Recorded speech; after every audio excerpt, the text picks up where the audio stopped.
క్లీన్‌గా, ఇంత హైజీనిక్‌గా ప్రిపేర్ చేసిన స్ప్రౌటెడ్ రాగి పిండి మీకు మార్కెట్‌లో దొరుకుతుందా? దొరికినా కూడా ఇంత క్వాలిటీగా దొరుకుతుందా? ఓకే. ఇంత క్వాలిటీగా దొరికినా మీకు ఈ ప్రైస్‌లో దొరుకుతుందా? మీకు గనక ఈ ప్రైస్‌లో ఇంత క్వాలిటీ ప్రొడక్ట్ దొరికితే నేను ఫ్రీ ఆఫ్ కాస్ట్ ఇస్తాను. సో, ఇక్కడైతే మేకింగ్ ప్రాసెస్ చూసేద్దాం రండి. ఫస్ట్ నీట్‌గా క్లీన్ చేసుకోవాలి. 2 డేస్ అట్‌లీస్ట్ 24 అవర్స్ అవి నీట్‌గా క్లీన్ చేసుకొని వాటర్‌లో పెట్టాలి. దాని తర్వాత 24 అవర్స్ ఒక కాటన్ క్లాత్‌తో మాత్రమే గుడ్డగట్టి వాటర్ మొత్తం పారేసి కాటన్ క్లాత్‌తో గుడ్డగట్టి మనం దాపెట్టుకోవాలి. దాని తర్వాత చిన్న చిన్న మొలకలొస్తాయి ఇలాగే.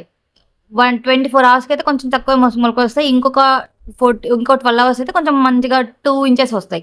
వచ్చిన తర్వాత మనం ఇలాగా ఎండలో ఒక 2 డేస్ మళ్ళీ ఆరబెట్టాలి. ఎండబెట్టాలి. అప్పుడే మనకు ఆ స్మెల్, అరోమా అనేది పర్ఫెక్ట్‌గా వస్తుంది. లేదు అంటే అవి త్వరగా పాడిపోయే ఛాన్సెస్ ఉన్నాయి. అండ్ పిండి మనం 15-20 డేస్ కన్నా ఎక్కువ వాడలేము. ఎక్కువ ఆరకపోతే. ఆ స్మెల్ వస్తుంది కాబట్టి. సో, ఇలాగ ఒక 24 అవర్స్ ఆరబెట్టే ఎండలో దాని తర్వాత మనం లైట్ మంట మీద వెరీ సిమ్‌లో లైట్ మంట మీద లైట్‌గా రోస్ట్ చేయాలి. మనకు ఆ అరోమా వస్తుంది. ఆ స్మెల్ వస్తుంది. అప్పుడే మనం తీసేయాలి. ఎక్కువ మంట మీద తీస్తే అవి కాలిపోతాయి. సో, మళ్ళీ అది చేదు స్మెల్, చేదు టేస్ట్ వచ్చేస్తుంది కాబట్టి అలా అస్సలు చేయకూడదు. దాని తర్వాత పిండి పట్టిస్తే మనకి పిండి ఇలా రెడీ అయిపోతుంది.